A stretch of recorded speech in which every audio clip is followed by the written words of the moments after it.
బాలినేని శ్రీనివాసరెడ్డి గారు. What is history నాకు బాగా తెలుసు. నేను శాసనసభ్యుడు అయినప్పుడు ఆయన శాసనసభ్యుడు కాదు. సుబ్బారెడ్డి గారికి బంధువు. అందువల్ల వైఎస్ఆర్ కాంగ్రెస్ పార్టీలోనూ ప్రిఫరెన్స్ ఇస్తే రాజకీయాల్లోకి వచ్చి ఎదిగి పెద్దవాడై మొత్తం రాజకీయాలని చేసి ఇవాళ అలిగి వెళ్లి ఆయన దగ్గర చేరాడు. చేరావు మాకేం అభ్యంతరం లేదు. రాజకీయం అధికారం కోసం పార్టీలు మారేవాళ్ళు 300 మంది చూసాం, దానిలో నువ్వు ఒకటివి. వాడు అంటాడైనా నా ఆస్తులన్నీ కూడా నాశనం చేసుకున్నాను, బోలెడు డబ్బులు తగలేసుకున్నాను, నా దగ్గర నుంచి జగన్మోహన్ రెడ్డి గారు దోపిడీ చేసి ఆస్తులు లాక్కున్నాడు అనేటువంటి మాట మాట్లాడుతున్నారు. సిగ్గేలా లేదన్నా. ఎక్కడ పోగొట్టుకున్నావు నీ ఆస్తులు? ఎక్కడ పోగొట్టుకున్నావు అక్కడ ఎదుక్కో, ఇక్కడ కాదు. ఎక్కడో పోగొట్టుకుంటావు నువ్వు, అక్కడ ఎదుక్కోవాలి. చాలా మంది చెబుతా ఉన్నారు ఎక్కడెక్కడ పోగొట్టుకున్నావో అక్కడికి ఎదుక్కోవాల్సింది పోయి ఇవాళ పిఠాపురం సాక్షిగా నేను అన్ని నిజాలు చెప్తాను అని జగన్మోహన్ రెడ్డి గారి మీద అవాకులు చవాకులు పేలుతున్నారే, గుర్తుపెట్టుకోండి. దానివల్ల మీకేదో పెరుగుతుంది అనుకోకండి. దానివల్ల మీ క్యారెక్టర్ డౌన్ అవుతుంది. మీరే కాదు, సాయిరెడ్డి గారితో కూడా చెప్తున్నా. సాయిరెడ్డి గారు, శ్రీనివాసరెడ్డి గారు, మీ ఇద్దరికీ అన్యాయం జరిగింది వైఎస్ఆర్ కాంగ్రెస్ పార్టీలో అంటే ఇంకేం చెప్పాలి నాకు అర్థం కాలా. మీరేగా మొత్తం అంతా ఏలింది. జగన్మోహన్ రెడ్డి గారు ఆ చెవిలోనూ ఈ చెవిలోనూ చేరినటువంటి వ్యక్తులు మీరు ఇవాళ మీకు అన్యాయం జరిగిపోయిందనేటువంటి మాటలు మీరు మాట్లాడుతున్నారు జనసేన వేదిక మీద.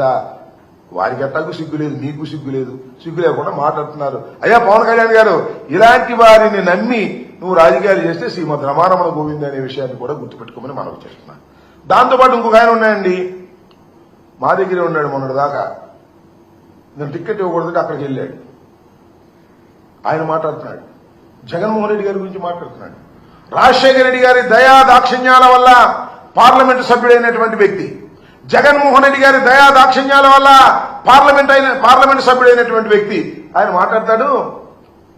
పులివెందులకు ఎక్కువ కడపకు తక్కువ అంట జగన్మోహన్ రెడ్డి గారు. ఆయన బొమ్మ పెట్టుకుని గెలిచినటువంటి నువ్వు ఇవాళ దరువు కొట్టే కార్యక్రమం చేస్తా ఉన్నావు. గుర్తుపెట్టుకో, నీ జీవితం మొత్తం అందరికీ తెలుసు.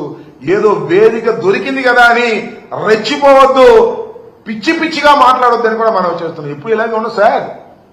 4 సంవత్సరాలే, 4 సంవత్సరాల పరిస్థితులు మారతాయనే విషయాన్ని కూడా గుర్తుపెట్టుకోండి. ఇష్టం వచ్చినట్టు మాట్లాడి ఇక్కడేమో దరువు కొట్టడం, అక్కడికి వెళ్ళి ఎర్ర కండవా వేసుకొని ఇష్టం వచ్చినట్టు పవన్ కళ్యాణ్ గారి దగ్గర మాట్లాడేటటువంటి దుర్మార్గమైన రాజకీయాలు దయచేసి చేయొద్దు.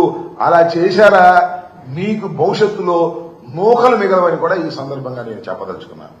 ఈ పోతే ఇంకొక ఆయన ఉన్నాను, కొత్తగా అయ్యాడు ఎమ్మెల్సీగా, నాగబాబు గారు. ఆయన జగన్మోహన్ రెడ్డి గారి గురించి మాట్లాడుతున్నాడు. జగన్మోహన్ రెడ్డి గారు కామెడియన్ అంట. మరి ఈయనేంటో నాకు అర్థం కాలా. అయ్యా, నువ్వు, మీ అన్న, మీ తమ్ముడు ముగ్గురు రాజకీయాల్లోకి వచ్చారు. మీ అన్న అట్ట చేసి కాంగ్రెస్ చేరి కేంద్ర మంత్రి అయ్యాడు. నువ్వేమో మీ అన్న, మీ తమ్ముడు పవన్ కళ్యాణ్ గారు 16 సంవత్సరాలైంది శాసనసభకు రావడానికి టైం పట్టింది. అది కూడా ఏంటి, చంద్రబాబు నాయుడు గారు సంకెక్కితే అయ్యారు మీరు. ఆ తర్వాత మీకు ఒక ఎమ్మెల్సీ వచ్చింది. ఓకే, బాగానే ఉంది. జగన్మోహన్ రెడ్డి గారితో పోలుస్తారంటే, జగన్మోహన్ రెడ్డి గారు వీరోచితంగా పోరాడినటువంటి వ్యక్తి, జగన్మోహన్ రెడ్డి గారు ఢిల్లీ కోటని పగలగొట్టినటువంటి వ్యక్తి, పార్టీ పెట్టిన 10 సంవత్సరాలకే శాసనసభ్యుడిగా ముఖ్యమంత్రిగా అయి ఈ రాష్ట్రాన్ని 5 సంవత్సరాలు పరిపాలించినటువంటి వ్యక్తి. ఆయన తండ్రికి గాని ఆయనకు గాని భగవంతుడి దయ వల్ల, ప్రజల ఆశీస్సుల వల్ల ఓటమి ఎరుగని ధీరులని మనం చేస్తున్నాం. వాళ్ళతో పోల్చుకుంటారండి మీరు, నాకు అర్థం కాల. మీరేదో ఇంకో మాట అన్నాడండి ఎవరు ఒక ఆయన, జగన్మోహన్ రెడ్డి గారంట రాజశేఖర రెడ్డి గారు కొడుకు కాకపోతే ఏమయ్యేవాడు, ముఖ్యమంత్రి అయ్యేవాడు అంటున్నాడు. నాకు తెలియగలుగుతానండి, చిరంజీవి గారు తమ్ముడు కాబట్టి మీరేంటి మీ పరిస్థితి?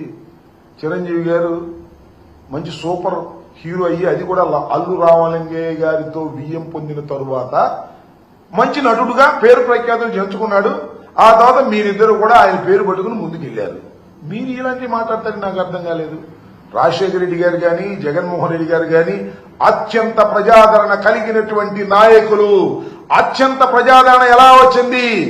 ప్రజలకు సేవ చేయడం ద్వారా వచ్చింది తప్ప సినిమాలో నటించడం ద్వారా వచ్చినటువంటిది కాదు అనేది కాస్త అన్నదమ్ములు ఇద్దరు తెలుసుకుంటే మంచిదని మనం చేస్తున్నా.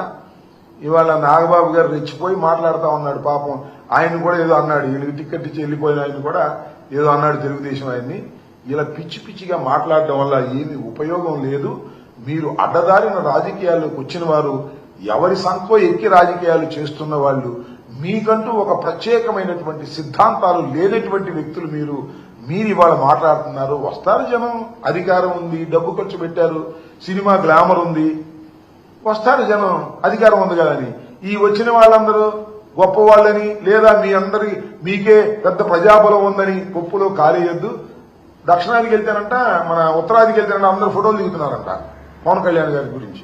అందువల్ల అక్కడ కూడా నాకు బ్రహ్మాండంగా ఉంది, ఈ షణ్ముఖ వ్యూహంలో నేను ముందుకెళ్లిపోతాను, దక్షిణాది మొత్తం నాదే అనుకుంటాడు. ఎక్కడికి వెళ్ళిన ఫోటోలు దిగుతారు, సినిమా యాక్టర్ అందరూ ఎక్కడికి వెళ్తే ఏమంటే ఫోటో అన్నీ అంటారు. ఇక నీ అభిమానులు అయిపోతారా, నీ రాజకీయాలు ఫాలో అయిపోతారా?